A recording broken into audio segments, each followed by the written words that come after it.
আসসালামু আলাইকুম এভরিওয়ান। আজ সন্ধ্যা ৬টায় সিলেট আন্তর্জাতিক ক্রিকেট স্টেডিয়ামে বাংলাদেশ এবং নেদারল্যান্ডস মধ্যকার শেষ টি-টোয়েন্টি ম্যাচ অনুষ্ঠিত হতে যাচ্ছে এবং শেষ টি-টোয়েন্টি ম্যাচের আগে বাংলাদেশ কিন্তু ২-০-তে অলরেডি সিরিজটা জিতে গিয়েছে। এখন এই নিয়ম রক্ষার ম্যাচ অথবা হোয়াইট ওয়াশ করার লক্ষ্যে বাংলাদেশ আজকে মাঠে নামবে। আজকের ম্যাচে বাংলাদেশ মূলত জয়ের চেয়েও বেশি কিন্তু মূল যে জিনিসটা কাজ করবে সেটা হচ্ছে ক্রিকেটারদেরকে পরীক্ষা নিরীক্ষা করা। ১৬ সদস্যের যে স্কোয়াডটা রয়েছে, যেটা এশিয়া কাপের জন্য এই সেম স্কোয়াড, সেই স্কোয়াডের ১৩ জন ক্রিকেটার কিন্তু প্রথম দুইটা ম্যাচে খেলেছে। এখন এই তৃতীয় টি-টোয়েন্টিতে কিন্তু আমাদের এখন পর্যন্ত তিনটা ক্রিকেটার আছে যারা দুইটা টি-টোয়েন্টি ম্যাচ খেলেনি। তারা হচ্ছে pacer Mohammad Saifuddin, wicket keeper batsman Nurul Hasan Sohan এবং মিনি অলরাউন্ডার শামীম হোসেন পাটোয়ারি। এর মধ্যে শামীম হোসেন পাটোয়ারি আমরা সকলেই জানি যে ইনজুরির কারণে মূলত তাকে খেলানো হয়নি, তবে এখন পুরোপুরি সে ফিট রয়েছে। তৃতীয় টি-টোয়েন্টি খেলার জন্য সে পুরোপুরি রেডি রয়েছে এবং এশিয়া কাপে যেহেতু আমাদের মিডল অর্ডারের অন্যতম ভরসার নাম শামীম হোসেন পাটোয়ারি এবং সে ফিনিশিংয়ের দায়িত্বে থাকবে, তাই এশিয়া কাপের আগে তো তাকে একটা ম্যাচ খেলাতেই হবে। সেই হিসাব করলে এশিয়া কাপের আগে যেহেতু আমাদের কোনো ম্যাচ নেই, শামীম পাটোয়ারি একাদশে চলে আসবে। অন্যদিকে নুরুল হাসান সোহানকে যেহেতু এখানে ব্যাকআপ উইকেট কিপার হিসেবে নেওয়া হয়েছে এবং ব্যাকআপ মিডল অর্ডার ব্যাটসম্যান হিসেবে নেওয়া হয়েছে, সেই হিসাবে যেহেতু অনেকদিন পর ন্যাশনাল টিমে এসেছে, সেই হিসাব করলে সোহানকেও কিন্তু সুযোগ দিতে হবে এশিয়া কাপের আগে। সেক্ষেত্রে সোহানও যদি একাদশে আসে তাহলে দুইটা ব্যাটসম্যান একাদশ থেকে বাদ পড়বে।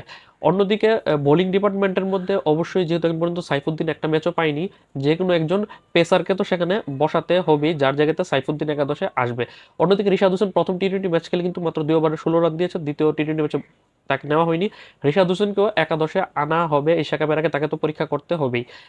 এই ৪টা পরিবর্তন রয়েছে। পাশাপাশি আহ, আরেকটা পরিবর্তন যেটা হতে পারে সেটা হচ্ছে প্রথম টি-টোয়েন্টি ম্যাচ খেলে শরীফুল ইসলামকে দ্বিতীয় টি-টোয়েন্টি ম্যাচে বসানো হয়েছিল। যদি শরীফুল ইসলামকে যদি তারা পরীক্ষা করতে চায় তাহলে আরও একটা পেসার বাদ যাবে, অর্থাৎ দুইজন পেসারের জায়গাতে সাইফুদ্দিন এবং শরীফুলকে যদি আনা হয়, তারপর একজন লেগ স্পিনার রিশাদ হোসেনকে যদি আনা হয় তাহলে একজন স্পিনার বাদ দিতে হবে, এবং নুরুল হাসান চৌহান এবং শামীম পাটোয়ারি এই দুইজন ব্যাটসম্যানকে যদি আনা হয় সেক্ষেত্রে দুইটা ব্যাটসম্যান বাদ দিতে হবে। এখন কথা হচ্ছে কোন পাঁচজন ক্রিকেটারকে তাহলে বসানো যায়। আমরা যদি সিরিয়ালের উপর থেকে আসি তাহলে কিন্তু ওপেনিং করেছিল লাস্ট দুইটা ম্যাচে তামিম এবং ইমন।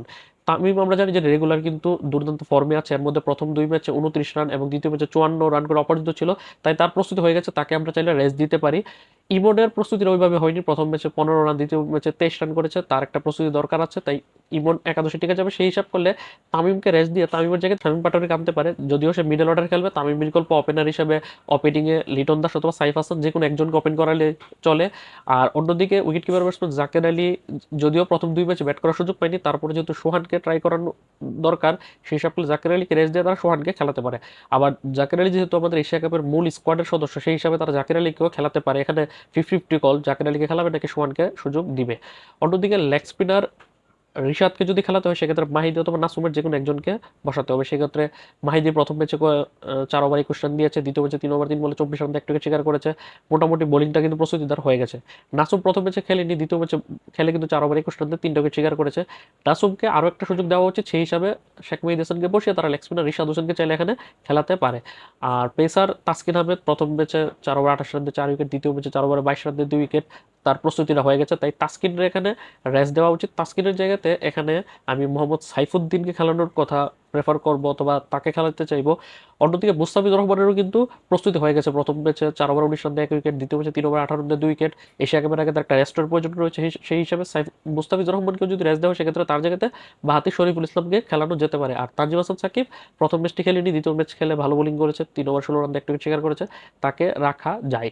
অর্থাৎ মোদ্দা কথা ৫টা পরিবর্তন যদি না হয় কমপক্ষে ৪টা পরিবর্তন করা যেতে পারে। তানজিদ তামিমের জায়গাতে শামীম পাটোয়ারি ব্যাক করবে, রিশাদ হোসেনকে আনা উচিত মাহিদ হাসানের জায়গাতে, তাসকিন এবং মুস্তাফিজকে রেস্ট দিয়ে তাদের জায়গাতে সাইফুদ্দিন এবং শরীফুলকে আনা উচিত।